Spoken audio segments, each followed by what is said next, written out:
방송 장악에 이어서 포탈 장악에 나선 정부와 국민의힘.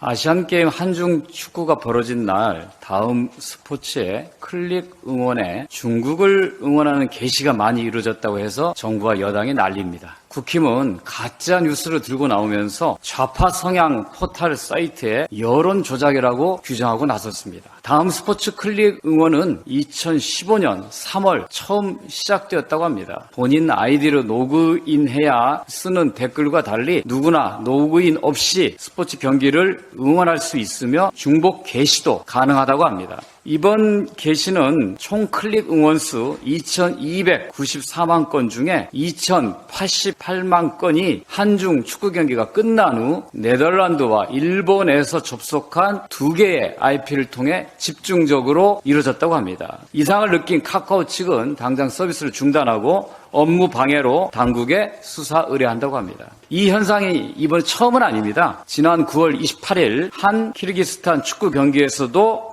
한때 키르기스탄 응원 비율이 85%였고 지난해 9월 카메론과의 평가전에서도 카메론 응원 비율이 83%를 넘기도 했답니다. 그런데 국힘 대표가 다음을 여론 조작 숙주로 단정한 이유, 방통위원장이 공론회장에서 건강한 생태계가 무너져서 철저한 조사가 필요하다고 하면서 방통위, 법무부, 과기부, 문체부 등 관련 기관을 총동원하여 여론 왜곡 조작 방지 대책 TF를 만들겠다고 나섰습니다. 참으로 가관입니다. 여론 조작으로 본다면 지난 2012년 대선 때 국정원 댓글 조작 사건, 시발단 사건을 일으킨 댓글 조작의 원조는 국민의힘입니다. 정부 비판은 가짜 뉴스고 비판 세력을 반국가 세력으로 몰아온 정부와 여당이 비판과 응원도 구분 못하면서 스포츠를 온라인으로 시청하는 사람의 참여와 재미를 위한 응원 서비스를 차이나 게이트로 몰아가는 것은 황당합니다. 우리는 같은 뉴스에 댓글을 보면서 네이버와 다음이 다른 것을 알고 있습니다. 네이버는 오로지 윤석열 잘한다로 도배가 되고 다음은 윤석열 비판 댓글을 많이 봐왔습니다. 그동안 정부 압박이 얼마나 심했는지 다음 댓글은 하루 만에 사라지게 만들고 네이버 댓글은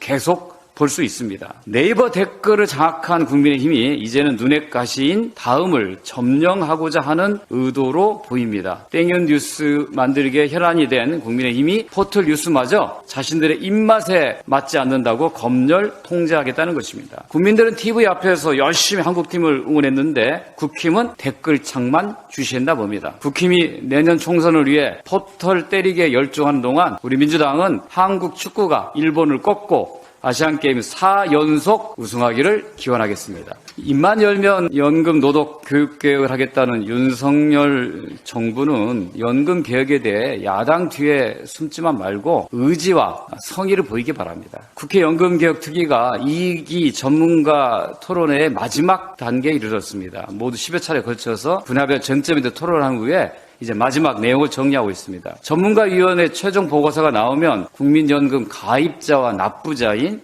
노조와 사용자 대표 등이 참여하는 이해 당사자 의견 수렴을 거치려고 하고 그 후에 국민들의 의견을 직접 묻는 공론조사 방식을 통해서 최종적인 개혁안을 마련하려고 합니다. 그래서 국회 연금특위는 10월 말로 시한이 되어 있으나 여당에게 내년 총선 이후인 5월 말까지 기한을 연장하자고 제안하려고 합니다. 내일 10월 6일 본회의에서 특위 연장안이 처리되기를 원합니다. 민주당은 좋은 연금 개혁을 만드는 데 최선을 다하고 있고 21대 국회에서 제대로 된 노후소득 보장을 만드는 것을 목표로 활동하고 있습니다.